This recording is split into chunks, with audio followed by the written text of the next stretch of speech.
kalimutan. Parang mataas na siya. Ang sana.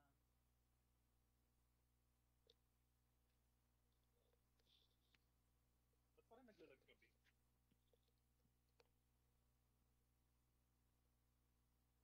Kaya ako na rin.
Magandang araw sa ating lahat at malugod ko kayong tinatanggap sa pang-anim na edisyon ng Usapang K, kung saan ating pag-uusapan ang mga espiritual na pananaw at kwentong kapupulutan natin ng aral. Simulan natin ang ating programa sa isang panalangin sa ngalan ng Ama, ng Anak at ng Espiritu Santo. Amen. Panginoon, marami pong salamat sa lahat ng biyayang ipinagkaloob ninyo sa amin. Salamat po sa buong araw ng pagkakasama at pagpaparamdam ng inyong biyaya sa amin. Salamat po na kami ay binayaan ninyo na tawaging inyong anak at kayo ay tawagin naming Ama. Nawa sa aming programa ngayong gabi ay mas lalo pa naming makilala kayo bilang aming Ama at ganun din ay lalo naming ma-appreciate ang panalangin na itinuro sa atin ng ating Panginoong Hesukristo, ang panalangin na Ama namin.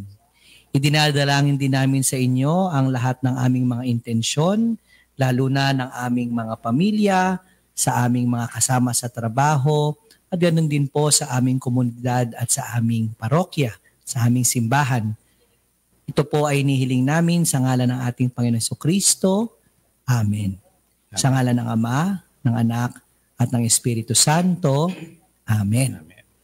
Magandang araw sa ating lahat muli at ang ating magiging topic ngayon ay ang paggagalang, no, sa pangalan ng ating Panginoon, ng ating Diyos, no. Sabi nga yung isa sa mga 10 utos ng ating Panginoon, ng ating Diyos sa Lumang Tipan ay ang paggalang sa kanyang pangalan. Ito ay mamaya din pag-uusapan din natin na sa panalangin ng ating Panginoon doon sa Ama namin, nandoon din yung paggalang sa kanyang pangalan, no? Hallowed be your name, no? Ano nga ba ang importansya ng paggalang sa pangalan ng Panginoon? Siguro simulan natin kay Father Paul. Bakit nga ba isa sa mga utos ng ating Panginoon ng Yahweh ay ang paggalang sa kanyang pangalan? Ano nga ba 'yung meron sa pangalan ng Panginoon na kailangang igalang? Siyempre, no, kung titignan natin kahit sa buhay natin, no, kapag alam natin yung pangalan ng isang tao, isang bagay, no, nagkakaroon tayo ng kapangyarihan, no, doon sa tao o bagay na yon, di ba? Kapag tinatawag natin yung pangalan, no, halimbawa, Father Dexter, no, Brian, di ba? Mapapalingon ka, di ba? Mapapatingin ka. So in a way, no, there is a certain kind of power, no, doon sa paggamit natin ng pangalan. At sa palagay ko, bukod doon sa kapangyarihan, no, na meron tayo doon sa pagtawag natin ng pangalan, it also indicates a kind of relationship, di ba? Halimbawa, di ba, yung mga may tawag tayo na tatay, no, nanay, lolo, lola. So meron din siyang a certain kind of affinity, no, or closeness, ika nga. No, tayo, halimbawa, sa isang pamilya, kapag tayo ay close sa isa't isa, no, we are using endearing titles or endearing names na kung minsan hindi alam ng iba, di ba? At kapag tinawag ka sa ganung pangalan, alam mong close kayo ng tao. O di kaya naman kapag hindi alam yung pangalan na yon, di ba? Nasabihin mo, iba yung relasyon nitong taong ito dito sa taong ito, no? So, I think, no, it's very important for us to know the name, no? In fact, in the Bible, no, laging itinatanong, no, 'di ba, nung nagparamdam ang ating Panginoon kay Moises, no, yun kaagad ang tinanong ni Moises sa kanya, "Who are you?" No? "Who do I say that you are?" No? Kapag pinakilala kita sa mga Israelita, no? And we all know what God said, no? "I am who am." No, na kung sa atin pangalan ba 'yon? Di ba? Doon sa pagpapakilala ng Panginoon, no, he gave his very existence, no. And in fact, di ba, alam naman natin na yung mismong pangalan na ibinigay ng Panginoon, yung reverence na binibigay ng mga Israelita doon ay napakatindi, no, na hindi nila mabanggit-banggit, no, yung pangalan ng Panginoon dahil sobrang taas, di ba? Sobrang grabe yung respeto na binibigay. So I think yun nga, no, napakahalaga nung pagbibigay ng pangalan kasi it indicates power, it indicates a kind of relationship that we have with people and things. Bago tayo magtungo kay Brother Brian, pakilala mo naman. Yes, oo nga. Yes po. Yung bisita ngayong gabi. First time na may invite tayong yan, no, kasi guest. mamaya makikita ng ating mga mga listeners at saka yung mga sumusubaybay sa ating Facebook kung bakit kasama natin. Pero pakilala muna natin ang ating guest for tonight. Siguro siya na yung magpakilala sa kanyang sarili. Okay. So, magandang gabi po. Magandang araw po sa lahat ng ating mga tagapakinig. Father Paul, Father Dexter, brother, magandang gabi. Ako po si John Lumanta. Hindi ako bago actually, Father, sa Usapang K. Sapagkat nung hindi pa tayo nag-on air before the pandemic, sinimulan po namin ito ni Father Paul, sampu ng aming mga kasama. Ibigay mo nga yung history natin doon. Para at least yung mga ibang unang beses makinig ngayon ng Usapang K, no, they will know how it started. Yeah. Noon kasi mga panahon na yun, sometime in 2019, Father, if I am not mistaken, together with the Singles for Christ, no, na conceptualize po itong Usapang K. Ang purpose nito is to catechize, most especially the young, no? So, and the young professionals. Pero nag-i-invite din kami ng mga not so young, no? No? So, doon po kami sa simbahan, no? Inumpisahan po namin. And if I am not mistaken, ang una pa po nating speaker noon ay si Father Paul Factora. No? Tungkol sa canon law po agad yung aming pinag-usapan. No? So tungkol sa katisismo, tas biglang nagka-pandemic, pero hindi po natigil ang Usapang K sapagkat kami ay nag-online. No?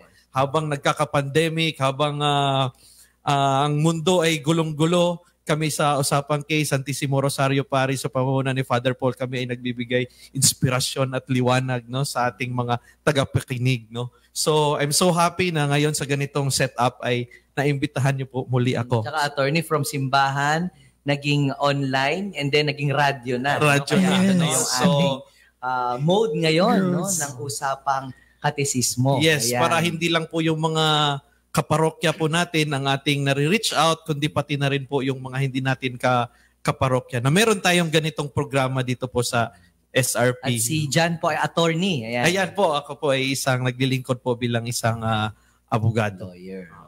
Yeah. Babalik na tayo sa ating topic, no? Attorney, welcome po sa ating. Brother Brian, dito sa sinabi ni Father Paul sa atin, no? Yung pangalan pala napakahalaga sa Biblia na pag tayo nagpapangalan, ibig sabihin nagkakaroon tayo ng relasyon, no?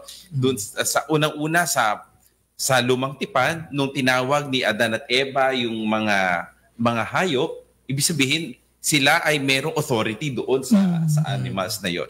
At napakahalaga na sinabi ni Father Paul yung panahon ni Moises, no, na binigay ang batas, no? At sinasabi ng doon lang sa unang pagtatagpo ni Moises at ni Yahweh, tinanong ni Moises, ano bang pangalan mo? I am who am. Ako ay ko. Ang minsan sinasabi natin, medyo mabigat lang yung theology, no? Pero ang sinasabi niya ito, nagkakaroon ng pangalan ang Panginoon dahil gusto niyang magkaroon ng relasyon, no? Ang Diyos at tao. Naging totoong relasyon nagkaroon ng totoong relasyon ang Diyos at tao. Ang tanong dito, bakit nga ba kailangan naman natin sumunod doon sa pangalan at galangin ang pangalan ng Panginoon? Ano ba ang meron naman doon? Kasi naintindihan natin, ang Diyos sinasabi niya yung pangalan niya, pero ano nga ba ang responsibilidad naman ng tao para galangin naman ang pangalan ng Diyos? Thank you, Father, na para po kang bumalik sa kompre. Hindi, pero just to make the conversation lighter, no. Siguro, Father, I'll come from the perspective of the respect. No, kasi once we were given a name by the Lord, it means that He is giving us respect. Kinikilala niya rin tayo as His creation. So, more so of that respect to that name is that we recognize that the person is real. That when you know a person by name, you know that there's something bond in you. Merong namamagitan sa inyong dalawa na would be that sense siguro na would help you to be a value, to give value on that name. Kasi di ba pag binigyan mo ng pangalan yung isang bagay, parang you're not only giving it an identity or you're not giving a person an identity, but you are giving him or her a value. Yes. Di ba kapag pag nanliligaw ka nga, tatanong mo muna, paano pangalan mo? Di ba? Unang-unang tinatanong natin para tayo magkaroon ng isang relasyon sa isang tao, ano ba pangalan mo? Yes. Kasi minsan magiging mysterious siya, pero habang hindi natin siya nakikita lang natin sa malayo, ay wala tayong relasyon. Pero pag tinatanong mo na yung pangalan, nagkakaroon ka ng, uy, ito siya. Kasi doon nagkakaroon kayo ng pagtatagpo, meeting place. Kaya tinatanong mo yung pangalan para magkakaroon kayo ng bonding. No? Attorney, di ba ganun yun? Yes, Father. And ang pinaka-importante po sa pangalan ay sa perspective naman ng batas, ito yung nagbibigay sa'yo ng identity. Hindi ba? Ang pagkakakilanlan ng isang tao. Kaya pag ikaw ay pinapanganak, ay una agad iisipin ng iyong mga magulang is ano ang pangalan nitong taong ito. And the parents would try to name their child kung ano yung gusto nilang maging itong bata na ito. Kaya tayo sa Catholic tradition, Father, kung maaari sana ipangalan natin sa santo, no, or sa pangalan ng Panginoon, kasi gusto natin na ito yung magiging identity ng isang taong ito, ng batang ito. Tapos, ito din ay may kaakibat na misyon doon sa pangalan. Kung matatandaan ninyo, Father, nasa Bible si Abram, pinalitan yung pangalan niya ng Abraham doon sa kanyang, because he will be father of all nations. And then si Peter, previously he was Simon, and then he was named Cephas or Peter, kasi siya yung magiging bato kung saan ipa-found ni Jesus yung kanyang church. So ito yung nagbibigay ng identity doon sa tao. Kaya pag ito ay nilapastangan, kung sa batas natin may libel tayo na pwedeng kasuhan, nilapastangan yung pangalan mo. Tsaka dahil ito ay identity mo, Father, pag nagkamali yung spelling mo sa iyong birth certificate, gagastos ka, dadaan ka sa isang legal na proseso, maghihiring para maitama yung pangalan mo. So ganun kahalaga po yung pangalan doon sa identity ng isang tao. Kasi binibigyan ng personality, no? Yes. Na kakaiba, ito pag sinabi natin ganitong pangalan, ikaw yon at wala nang iba. Sabi niya, di ba? Ang pag sinabi nating person, hindi na po pwedeng ulitin at hindi na siya po pwedeng meron pang isa. Sabi nga nila, ikaw ay ikaw. Dahil pinoproteksyonan mo yung pangalan na yon dahil binigay sa'yo ng magulang mo o nakita mo na ito yung binigay sa'yo ng magulang, pangalagaan mo. Sabi nga nila, kahit na hindi ka man nasalat ka sa yaman, pero ang dignidad at saka yung magandang pangalan ang may bibigay mo sa magulang mo, hindi ba? Yes. Kaya siguro, Father Paul, no, yung pangalan pala, napaka-importante sa pang-araw-araw nating na para bago tayo pumunta doon sa paglapas ng sa pinaka natin topic natin, no, balik tayo sa Biblia, no. Yung sinasabi ni attorney kanina, binabago yung pangalan ng Diyos. Bakit nga ba, Father Paul? Ano nga ba yung mensahe ng Panginoon, ng Diyos, kung bakit kahit sa lumang tipan o sa bagong tipan, binabago, no? Nakita mo si Abraham, yung Abram, ginawang Abraham, no? Binibigyan ng bagong pangalan si Simon Pedro. Si Simon, ginawa niya Pedro, ginawa niya Bato. Bakit nga ba kailangan baguhin ang pangalan? Bakit di ba satisfied ang Panginoon doon sa pangalan? Siguro yung susundan ko lang yung sinasabi ni attorney kanina, di ba? So, para nagkakaroon ng bagong misyon, no, yung taong ito, o di kaya naman, yun nga, yung misyon ng Panginoon para sa kanya, di ba? Isa pang dadagdag ko dun sa mga nagbagong pangalan, yung namesake ko, di ba, si Paul. Ayan, dati siya si Saul, di ba? Tapos naging si Paul, di ba? So, parang isang pagpapakita symbolically na nagbabago, 'di ba? From being a persecutor of Christians, no, ngayon biglang siya na yung nangangaral, no, tungkol dun sa Panginoon, 'di ba? So, parang nagkakaroon ng pagbabago, no? Kung maihahalin tulad natin yung pangalan sa identity, no, talagang parang nagkakaroon ka ng change of identity din talaga. 'Di ba, kapag nagbago ka ng pangalan. I remember sa religious life, although hindi na nila ginagawa ito ngayon, kapag ka pumasok sa religious life at nag-profess na sila ng vows, merong practice noon sa religious life na nagpapalit ng pangalan. 'Di ba? And I remember yung principal ko pa nung high school. Hindi ko na maalala ngayon yung kanyang birth name, pero Ramona kasi siya ngayon, no? Sister Ramona. Although namatay na siya. Iba yung pangalan niya dati, no? And sinasabi nila na kung dati, no, they belong to a family, no, ngayon parang tinatalikdan na nila yung pamilyang yon at meron na silang bagong pamilya, 'di ba? Parang sa atin hindi lang yung pangalan, pati apelyido. Diba, sa atin, kung minsan pag sinabi mong, may pangalan sila, No, usually, hindi naman yung name talaga, kundi yung apelido. Diba? Yung may mga mayayamang pamilya, no? They belong to this kind of family. So, yung kaakibat na yun ng pangalan, diba? And sa religious life, kapag nagpalit ng pangalan, noon, ganun yun, parang hindi mo na babalikan yung pamilya mo, no? Ngayon nagkaroon na tayo ng ibang understanding niyan eh. Tsaka legally nagkakaproblema sila sa papel. No, kasi ang tawag sa kanila Mary, tapos maya-maya ang passport nila ganun Ramona or ano. So medyo mahirap kaya ngayon tinanggal na nila yung ganung practice. No? Pero kung titignan natin, that's the repercussion kapag tayo nagpalit ng pangalan, di ba? Yung identity. Ewan ko kung totoong nangyayari sa totoong buhay yung napapanood natin sa mga detective, yung mga action films ba? Di ba? Ang dami-daming passport, ang dami-daming identity. Di ba? Pupunta sa isang lugar, ganito siya, punta siya dito. Yeah. I mean, it's really about yourself. No? Sino ka ba talaga? At the end of the day, parang ang tanong, sino ka ba? Di ba? So, kaya siguro yung national ID. Yes. Pinag-uusapan yung Meron. driver's license, etc. Iisa dapat ang pangalan, di ba, attorney? Parang kailangan pare-parehas ang pangalan mo. Tsaka, dapat consistent. tsaka bago yan, attorney, pero naano ko lang sa parokya kasi, no, di ba? Yung baptismal natin. Kung minsan, yung mga magulang, siyempre sasabihin yung pangalan, kung minsan meron tayong mga limitations sa mga regionalistic limitations natin, di ba? Yung mga I at saka yung mga E. No, halimbawa, yung mga pangalang yung mga may I at saka E, nagkakamali ng sulat. No, kaya doon nagkakaroon ng problema doon sa spelling.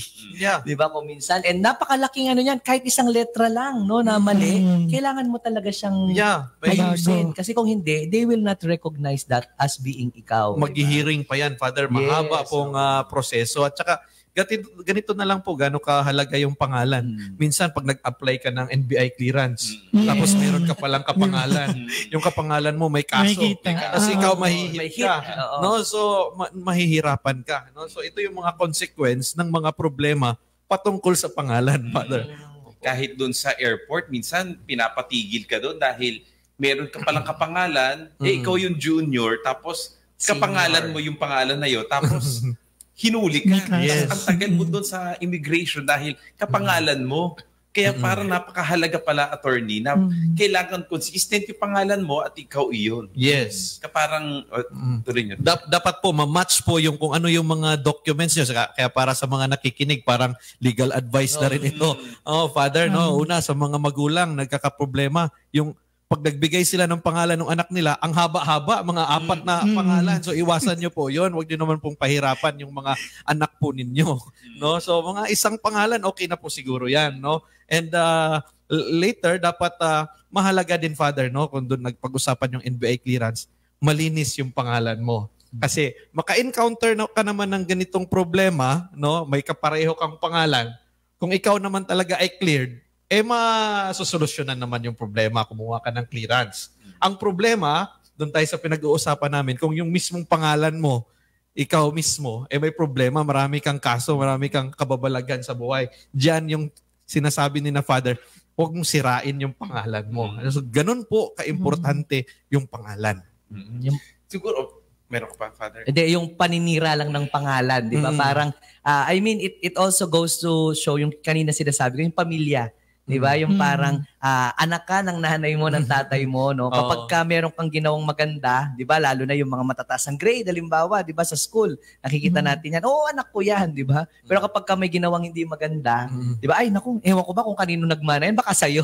Di ba? Magtuturoan bigla yung mga magulang, di ba? So, parang ganun din. No? We really have to take care, no, of our name, and it will not only affect us, no, kundi even yung background natin, di ba, yung pamilya natin, kung saan tayo nanggaling. Doon din sa Biblia, no, Brother Brian, makikita mo yung salin lahi, no? Kaya importante yung salin lahi na okay yung salin lahi kahit sa DNA, di ba? Pag hindi naging maganda yung DNA, hindi rin magiging maganda yung kahihinatan. Pero doon sa pangalan din, kailangan daw nila, inaalagaan nila yung pangalan, yung magiging relationship, no? Kaya napakahalaga, hindi lang nung pangalan, kundi yung pagkatao nung pangalan niya. Kailangan kasi, hindi lang doon sa pangalan, kundi yung pagkatao niya. Kailangan may magkasabay. Ang ganda-ganda ng pangalan mo, no? Kunyari, binati, huwag naman tayo magpapangalan, pero Michael, like God, etc. No?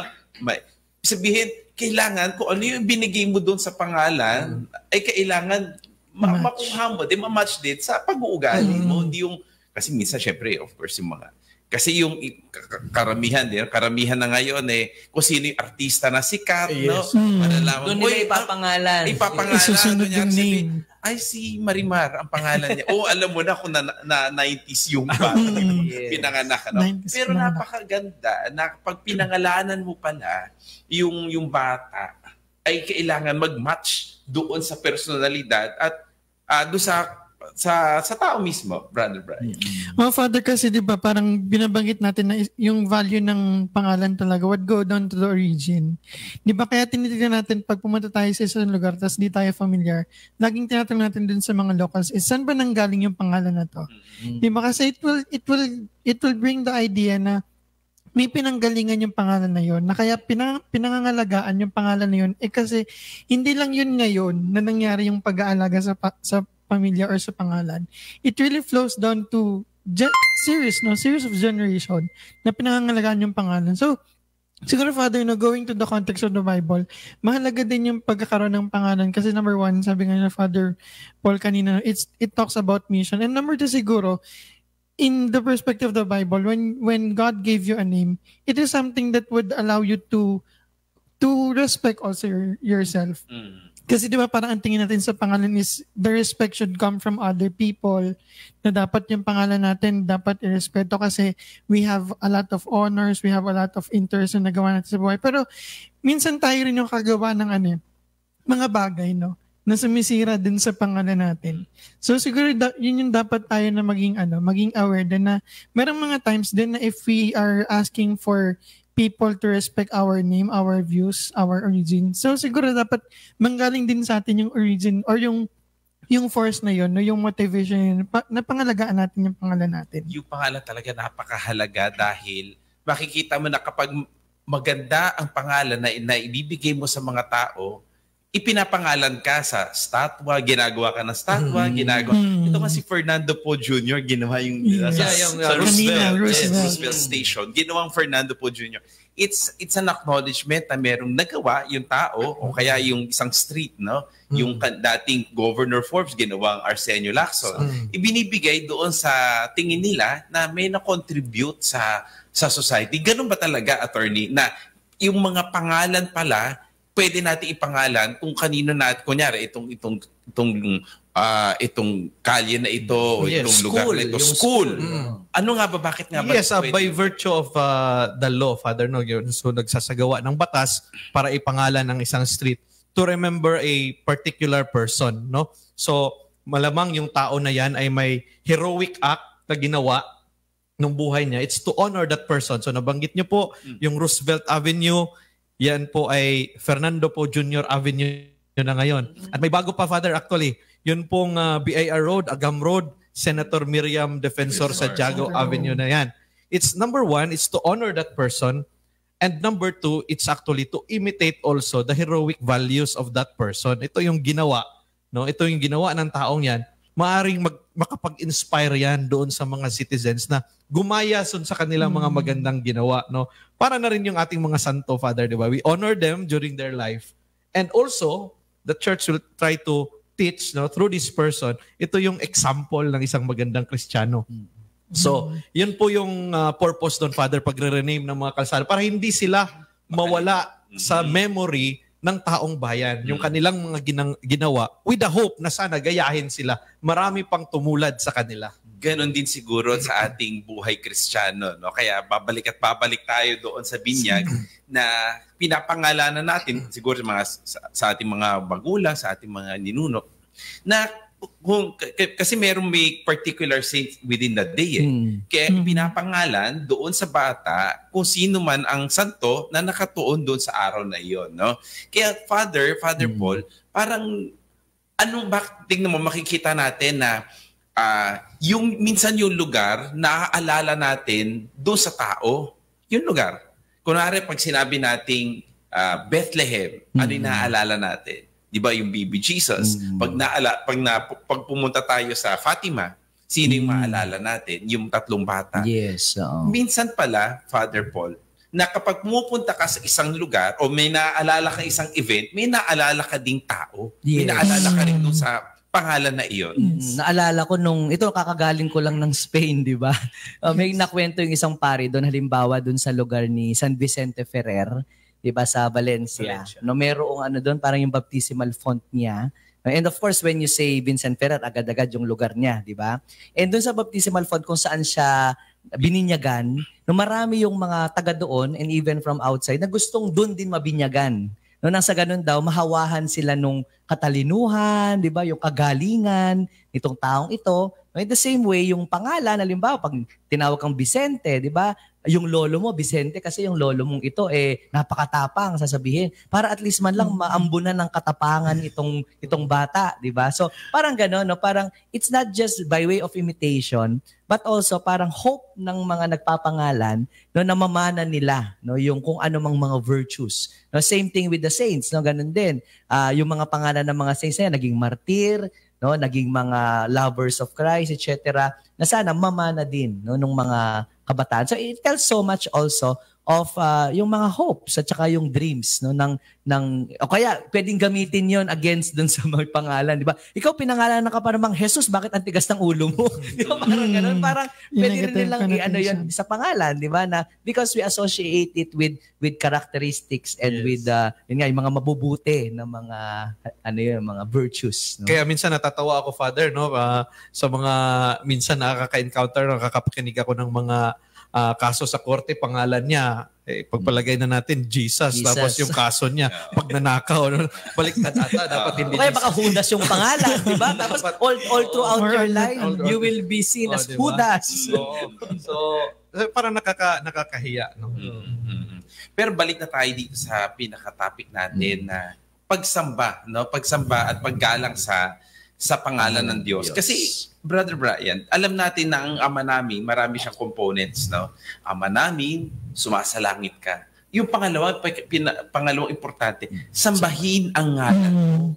Sambahin ang ngalan mo. Bakit kailangan na sinabi ng ating Panginoon, ito yung pinakautos niya sa mga disipulo, no? Sa lahat ng mga nais sumunod sa Kanya, paano manalangin? Isa sa mga binanggit ng ating Panginoon, sambahin ang ngalan mo. Bakit kailangan nating sambahin ang pangalan ng Diyos? Siguro, Father, it gives the weight, no? Na yung sinasamba natin is something that we don't really deserve. No, na it boils down na when the Lord asks us to honor His Father's name in prayer, sinasabi niya na, this person that you're talking to is my Father.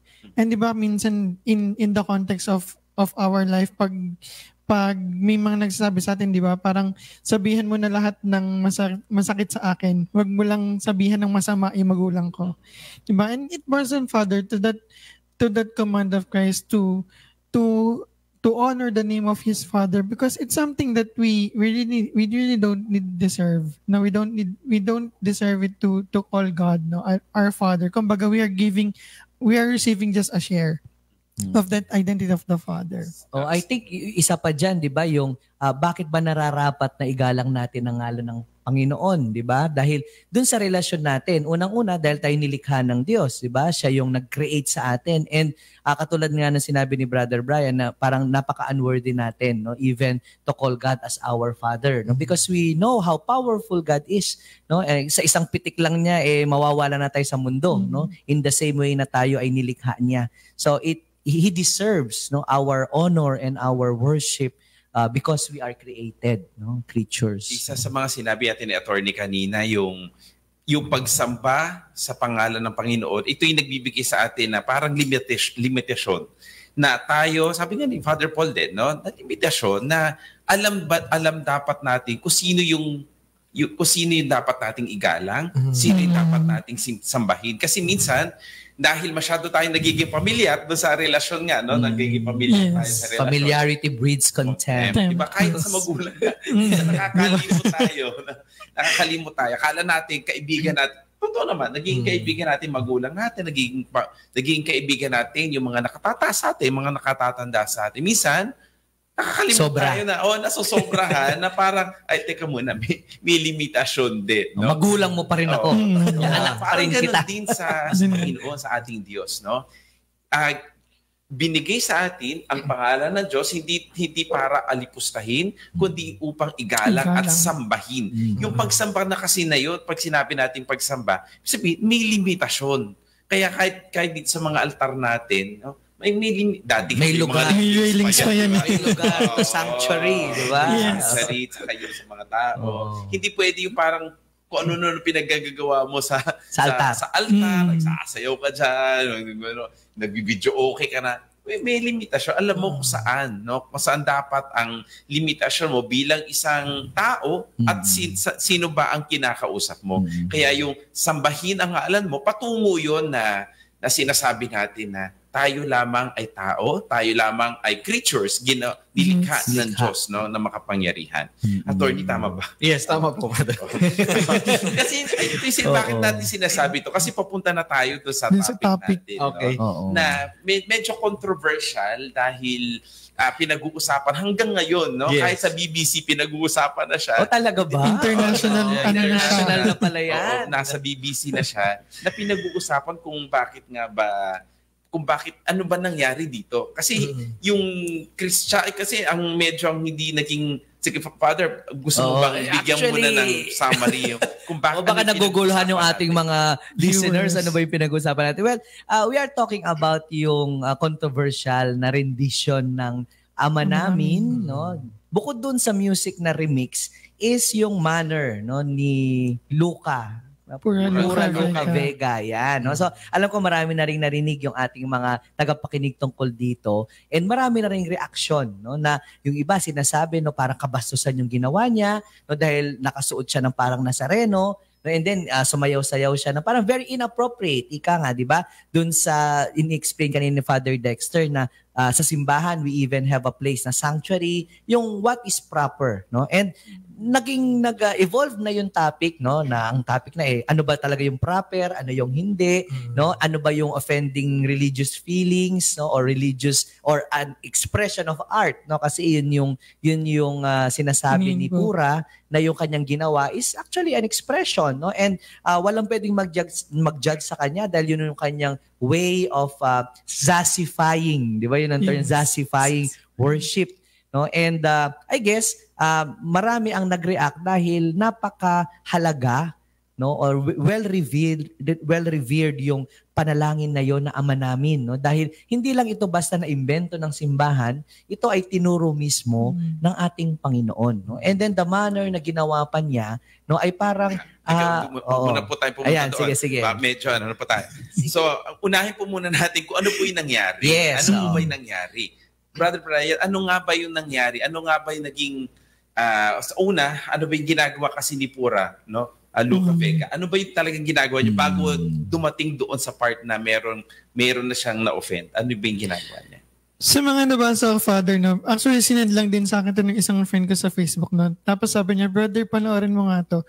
Nung una pa lang, siguro naman na yung context ng mga nanonood sa atin tsaka yung mga nakikinig. Una pa lang, parang ayoko na siyang i-play kasi it really looks like really something na would disrespect. If there's something grave than disrespect, siguro doon na rin yun. But we need to understand that Pura Luca is a drag queen, no?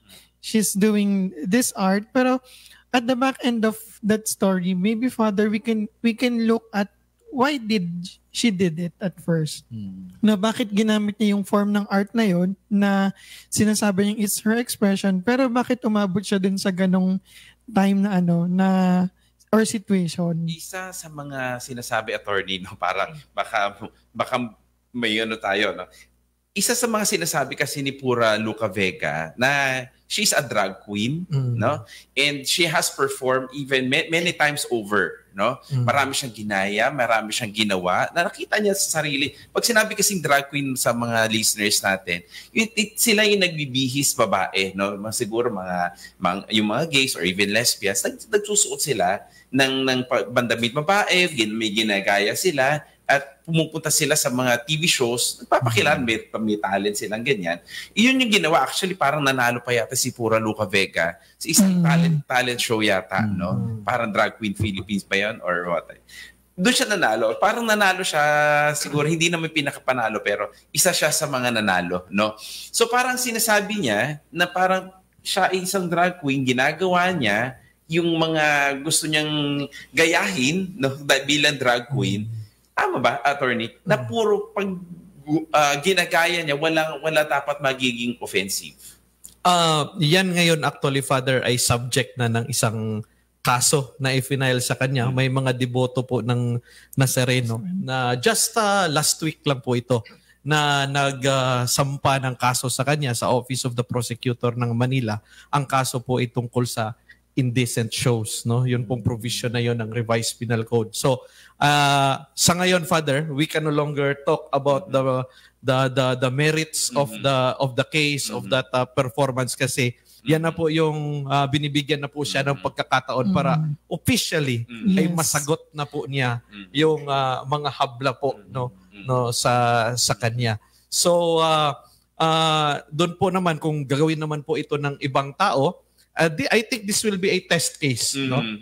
Doon natin malalaman kasi hindi pa ito nangyari, no, before. This is the first time na may ganitong tao na expose, na may ginawang ganito.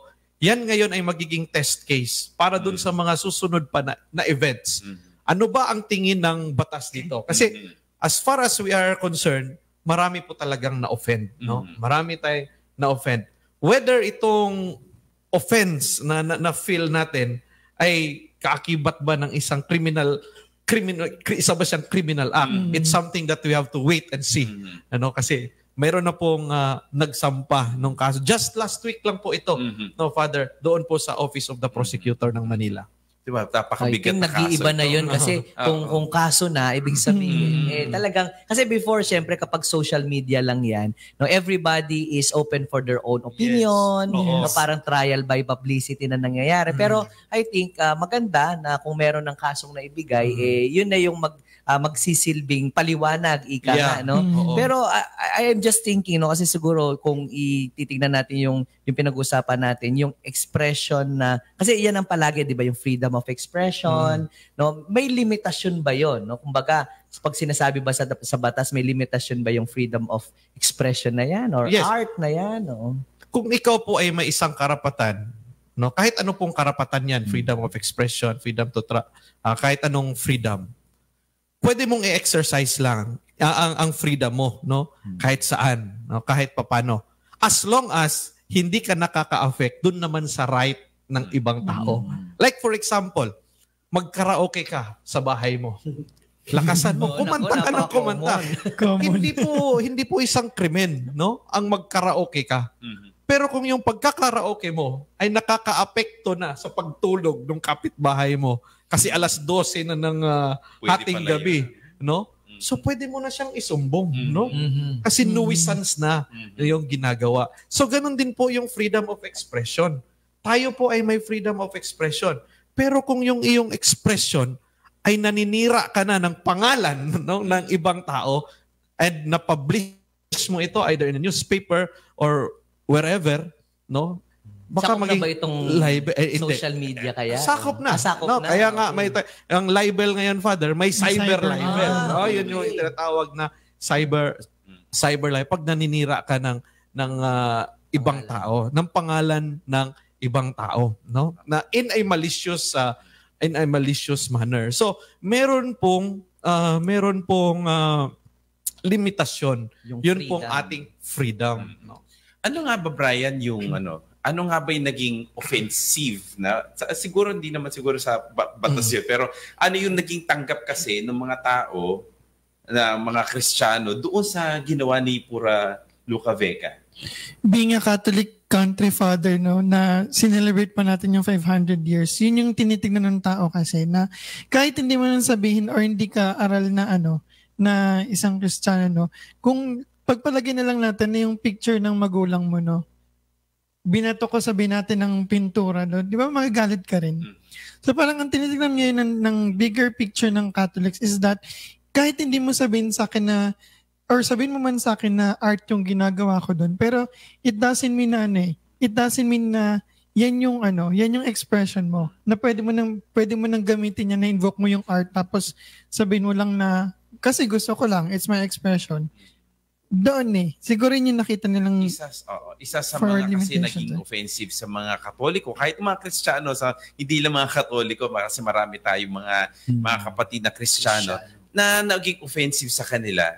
Yung yung unang-una doon sa pagsabi nila ng Ama namin, no? Pag habang kumakanta ng Ama namin na napakahalaga, no? Parang pinag-party pa nila, no?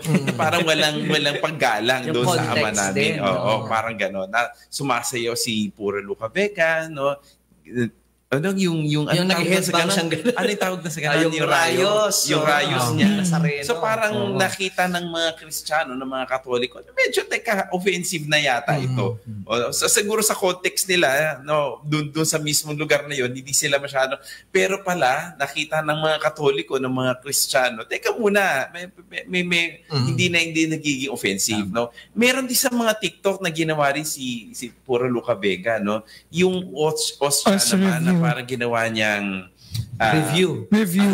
Ostia review, no? Na parang tinitikman niya yung Ostia, na parang ano ba ito, gaano ba kasarap to, kung gaano ba crispy, no? So parang sa atin, doon sa ating pananampalataya, yung paggalang natin doon sa tinapay na iyon, paano natin tinatanggap, no? Kahit nga yung iba na bawal ngang tanggapin sa kamay, na kailangan sa bibig lamang, no? Nilalagay natin sa monstrance, sinasamba natin. Kaya doon talaga na-offend yung mga Katoliko at mga Kristiyano. Teka muna, hindi kailangan natin igalang dapat. Ang dapat igalang. Kaya sinabi niya, hallowed be your name. Kasi alam natin yung dapat limitation natin. Tsaka, Father, yun kasing tinuro sa atin ng Panginoon na ang ating Diyos ay ating Ama, no? Yun ang feeling ng mga Kristiyano, no? Ama natin ang Diyos.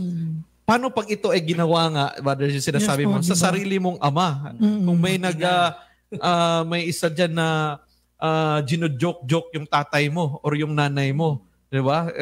They're putting your father or your mother in a bad light. Siyempre ma-offend ka, no? Yung iba nga nakakasapak pa, no? Pag binastos mo yung ulitin yan, kasi binabastos mo na yung magulang ko. Yan yung na-feel, no, ng mga Kristiyano. Kaya nga umabot na pati yung mga sanggunian, Father. Yes po. Na nag-declare na po ng yung persona non grata. No? Ayan, no?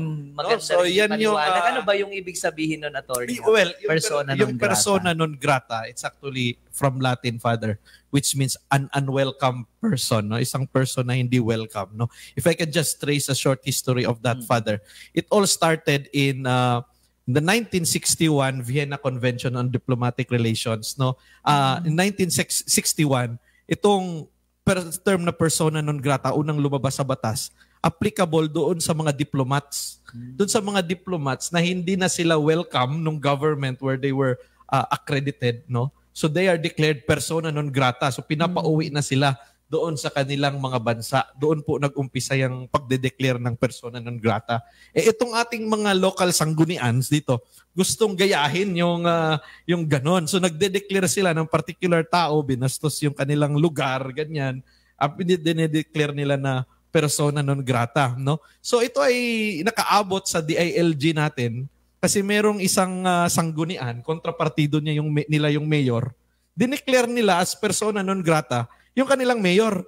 No, with the hope na itong mayor nila hindi nila pauupuin, no. So nakarating na naghingi na okay din 'yan, brother, no, ang ginawa nila, hindi nila kapartido siguro. So hininga ng interpretation sa DILG. Ano bang effect nitong persona non grata na to? Sabi, kasi yan, yung mga pagde-declare ng persona non grata, it's just a resolution, no? Dalawa kasi ang pwedeng output ng ating mga sanggunian, resolution tsaka mga ordinances. Yung ordinances, mga batas yun, no? Batas trapiko, for example, ganyan, mga bawal magtapon, mga ganyan, ordinansa po yun. Pero itong pagde-declare ng persona non grata, doon lang po siya papasok sa resolution, which according to the Supreme Court is just an expression of the sentiment of the sanggunian, no? So expression lang siya ng feeling nung sanggunian. And you know, the sanggunian are representatives of the people also, no? Kasi mga legislation. So yun yung kanilang expression, na-offend kami. That's why we are declaring this particular person as a persona non grata. So it's just a sentiment. It has actually no binding effect. So hindi naman pwedeng pagbawalan na nila si Pura na pumasok doon sa... Hindi po ganun ang ano. Oo. So expression lang po yun kasi ang isang tao, ang isang citizen, meron din pa siyang constitutional right to travel and meron din siyang constitutional na right or freedom of abode. Ibig sabihin, kahit saan, free pa rin po siyang mag-travel, free pa rin po siyang tumira even dun sa lugar kung saan siya dineclare na persona non grata. So hindi po makakapag-modify ang isa pong sanggunian resolution ng Constitution at ng ating batas. So in the case of that mayor, sabi ng DILG, pwede niyong i-declare yan kasi sentiment niyo yan. Pero hindi kayo pwedeng, hindi niyo pwedeng siyang pigilan dahil nanalo naman siya. And under the election laws natin, siya talaga dapat umupo. So ganun din po yun. It's just a Ay sentiment. Pura, ganun din. Oh, So, ganun yung- din po. Oo. Pwede pa rin siyang mag-travel, pumunta doon. Yes po. But ako po, personally, parang ako po in my personal opinion, ginagalang po natin yung nagde-declare ng persona non grata. Kasi meron din pong mga Sunod-sunod na kasi, di ba? From one place to Yung mga another. Florida Blanca, Oo. Pampanga, General Santos, Tobo, Negros Occidental, Manila, Bukidnon, Laguna, Cagayan de Oro, Nueva Ecija, Cebu City, Dinagat Islands, Occidental Mindoro. Wow, ilan na in total? Isa kasi sa mga question kasi yan dito no ng ating Mga viewers, may phone-in question. na tayo. Ah. Wow. no? Sabi kasi tinanong na rin ni Father Paul kanina, if declared na non-persona non grata ang isang tao, ibig bang sabihin nito, banned na yung tao sa lugar na yon. Nasagot niya naman na hindi naman. Hindi No? naman. Pero paano daw na monitor isang lugar if ever pumunta yung taong yon na persona non grata? Minomonitor ba yung taong Ano ba yun? O yun? ito, dito na yan. Lalagyan ba na you're not welcome? Wala naman. Wala pa naman po ako nakita na nagganon po kasi as I said, it's just a matter of sentiment. No, pag yan naman ay pinigilan mo magtrabaho, baka ikaw naman yung makasuhan kasi karapatan po 'yon na nasasaad po sa atin pong konstitusyon. So ano naman ang epekto yun sa tao na binigyan mo ng persona non grata? Anong epekto? Kasi hindi mo pwedeng kasuhan. Hindi mo hindi siya po pwedeng na iban doon sa lugar na yan. Ano naman effect doon sa tao na ini-expect natin? Hindi ko po I cannot speak for that person being declared as a persona non grata kasi marami din po yan, hindi lang po itong tao na ito, marami Even before, meron na po, pero hindi naman po sa in general po, ano po ba particular yung kaso. epekto doon sa tao pag sinabi natin, persona non grata to tao? Well, it's just as I said, Father, it's just communicating the sentiments of these particular people. Maybe to remind that person na, we are offended by your acts. Mukhang hindi naman ata tama yung inano mo. Na hopefully, Oo. ma-realize niya na parang may mali, niya di na ba? maraming nag-react, no? At Tsaka mag-iingat na siya sa susunod. Di ba yung isa Oo. yung si Hipon, di ba? Ganun din Yes. noon, yung persona non grata rin siya. No, I hope later on, naging mas maingat na siya sa pagsasalita niya or hindi pwedeng bigla lang siya nagbibigay ng ganung Tsaka comments. lesson na rin po ito para doon po sa iba na wag sanang maulit itong mga ganitong pangyayari. But hindi ko pa naman po na napapakinggan na yung simbahan ay nagde-declare ng Persona non grata. yung mga diocese, wala naman tayong naririnig na nagde-declare na persona non grata. And ako, in my personal opinion, karapatan naman po yun ng mga sanggunian na mag-express ng kanyang sentiment. Maybe tayo na mga nasa simbahan, of course we have to pray. And secondly, merong statement kasing in-issue si Pura na walang nakipag-usap sa akin, sabi niya gano'n. So perhaps baka pag-isipan natin, baka kulang lang tayo sa dialogue, no? Or ewan ko kung sino ang nagkulang, baka wala ding nagturo, no? Baka wala ding parang usapang gay na nagpapaliwanag. Sana nakikinig siya ngayon. Oo, so parang this year we are actually ang pinopromote ng simbahan is yung synodality, no, yung listening presence ng church. Maybe we have to listen also to this person, and kung meron din siyang open heart, makinig din siya sa atin, no, na ito yung gusto nating i-communicate sa kanya. Kasi we are not actually condemning any person. We're condemning the act, no? We love that person, no? And sabi nga si Saint Paul, Father, na where sin abounds, no? Grace abounds all the more. And yun pong sa divine mercy natin, sinulat ni Saint Faustina na the greater the sinner, the greater the right of that person to my mercy. So maybe we have to approach this problem, no, through that with an open heart and an open mind, no. Ayun. Maraming salamat po sa nagpapadala po ng 50 stars sa atin. Yes. Wow, may nagpadala. Stars, Thank you. Bong Dukut. At hello po sa mga nakikinig sa atin, lalo na sa mga taga Jensan. Bago tayo ituloy natin, no, kasi medyo kulang na tayo sa oras, may phone-in question ulit. No? Sa panahon daw po ngayon na nauuso yung created names, yung mga shortcut, proper po ba na tawagin ng Panginoon na Papa G or JC for Jesus Christ? Siguro Ano ba yung Father created Paul. names na yan? Ngayon ko lang narinig yan. Ang dami ko natututunan sa ating programa. Parang yung ating mga tao na yung mga tao Parang na gusto nickname, ganun ba? Oo, para Okay. makarelate siguro sila, no? Papa G. Papa G or JC. Napaghahalata yung edad natin, Father Dexter, no? Yung created names, So, nicknames. pwede ba yun na tawagin si God na Papa G or Papa Jesus kasi dati Personal ba question niya? Kasi sa akin personally, di ba? Siguro kung sa sarili mo, no, pwede mo siyang gamitin kasi you will feel closer. But Yes. if you are already using it outside where people might misunderstand it, no, medyo magiging careful na tayo. Halimbawa, yung Mama Mary. Yan, naalala ko yan. Sa Pilipinas, lagi natin tinatawag si Mama Mary na Mama Mary. Pero pag pumunta ka sa ibang bansa, pag sinabi mong Mama Mary, nagugulat sila kasi they do not use that term. So kapag pumunta ka doon, syempre, mag-iingat ka rin na, ang sinasabi ko Mama Mary, si Virgin Mary. Yan. So, I think, ganun din. Kailangan din nating tignan yung context, no, kung saan natin ginagamit. No, kalawa, yung Papa G, para kung minsan sa ibang masakit sa tenga, wag na lang natin gamitin. Sa inyo na lang, sa context na lang ninyo. Opo. And sometimes, if it is associated with, kasi parang tunog DJ yan, di ba? Or tunog ganito, baka mas ma-misinterpret and it might even be seen as not being respectful. Siguro diba? kasi nanggagaling din yan dahil yung napanood sa channel to dati, si Bro. Si bro. Si Yung mga Siguro context nanggagaling na yun na parang gusto nila dahil tinatawag natin kapatid si Kristo, adi si bro. bro. Naging matunog ito, no, na tinatawag mo, bro, alam mo na, yung mga batang maliit. I think Kasi pagka yung- ganun, maraming nakakaalam kasi. Pero kapag ikaw lang, baka ma-misunderstand. Oh, no? at siguro Father, magandang pag-aralan niya ng mga theologians kasi nauuso na rin ngayon yung Pinoy version na Bible. Old Testament. Another topic yan. Attorney. kung pag-uusapan lang din po yung mga ganun pong Yes, mga oo. language, yun Yung nga, meron yung Pinoy version. no? May Old at saka may New kakaiba. Testament Yun na na. rin yun ngayon. So ha? bago tayo pumunta doon sa pinakahuli nating pagbibigay natin mensahe. Attorney, may tanong last na question sa ating pumapasok pa phone. rin. Diba? Yes. Salamat po. Questions. Ano po bang canonical sanctions ang pwedeng ibigay sa mga blasphemous offenders o yung mga nagsasalita hindi maganda sa simbahan?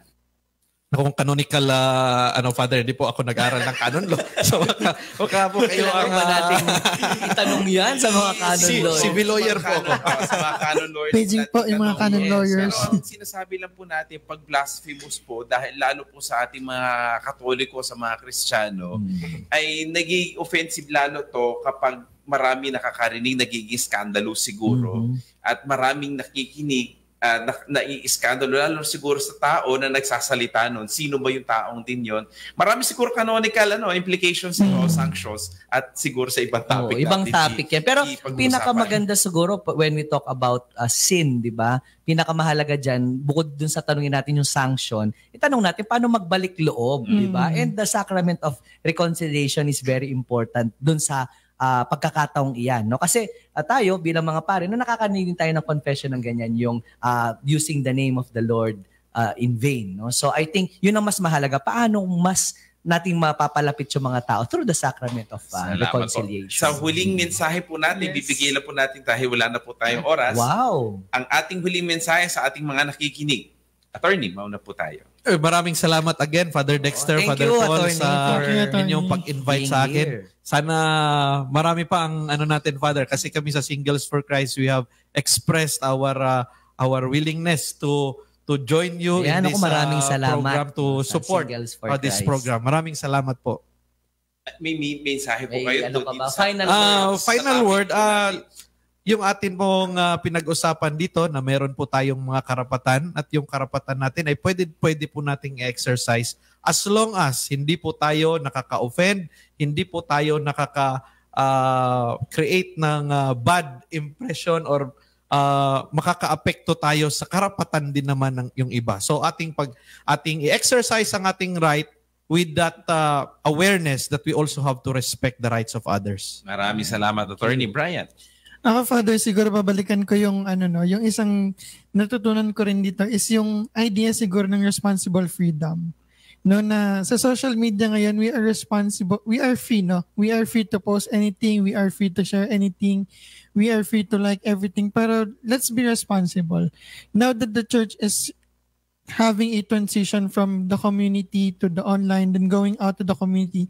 Sana as we are engaging ourselves, our ministry online, no? Sana ito rin mag-push sa mga tao na to go out of the community and we use it as an avenue to catechize people. Kaya po ginagawa natin to, di ba? Not really to give our opinions or to give our siguro mga negative connotations on the issue of Puerto Vega, but there is an awareness, no? That bilang mga Katoliko, part pa rin ng vocation natin as communicators to be responsibly free and to uphold that freedom in social communication. Yun. Father Paul. Sa akin, siguro parang reminder na lang no, sa ating mga tagapakinig na yung panalangin na Ama namin o Our Father, no, kung minsan dahil palagi nating dinadasal, nawawalan na yung ating sense of reverence, no, parang nagiging puro salita lang siya. No? And I think itong nangyaring ito, it's a wake-up call no, para mas ma-appreciate natin itong panalangin ito na si Kristo mismo ang nagturo. At ganun din, magkaroon tayo ng renewed sense of relationship. No? Dahil when we pray the Our Father, it's actually renewing our relationship with God, our Father, we, His children, and yung mga nakapaligid sa atin as our brothers and sisters. So doon pa lang sa dasal na yan, sana pag dinasal natin sa susunod, mas ma-appreciate natin, mas manamnam natin yung bawat salita, na sa ganun hindi nasasayang yung dasal, bagkos talagang tumitimo sa puso natin at nakukuha natin yung biyaya na ibinibigay ng dasal na yan sa atin. Maraming salamat, Father Paul. Ang panalangin, ang ating pagsamba, ang ating paggalang sa ngalan ng ating Panginoon ay kailangan nating mataintim natin na igala, no? At ating isabuhay pala, ating isabuhay. Subalit ang kailangan din natin bilang mga Katoliko, no? Ay sabi din ni attorney kanina, no, kailangan din natin makinig doon sa synodality. Dahil minsan masyado tayo, no, sa ating mga Kristiyano nagiging judgmental din tayo sa ibang tao. Masyado nating binababa yung tao. Baka naman hindi na tayo nakikinig sa ibang tao. Marunong tayong magpatawad, marunong tayong makinig, at baka may mga tao tayong natatakot lang na magsalita ng kanilang mga opinyon. Siguro hindi natin kailangan na batikusin, no, na parang na lubok na nga siya, talagang tatapak-tapakan mo pa. Tama na, no? Kailangan din nating ipanalangin kahit sinabi na ating Panginoon, love your enemies, no? Mahalin natin ang ating mga kaaway. Ganon din siguro ang ating ibigay kay Pura Luca Vega. Ipanalangin natin siya, bigyan natin ng pagkakataon na magbagong muli. Ipanalangin natin ang mga taong nalalayo sa landas sa Panginoon. Kailangan natin ibalik sila sa simbahan.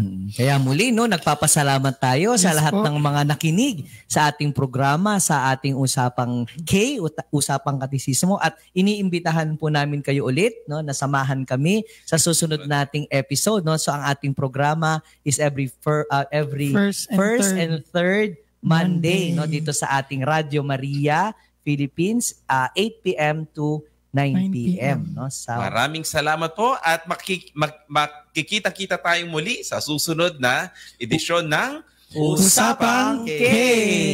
Good night, everyone. Good night.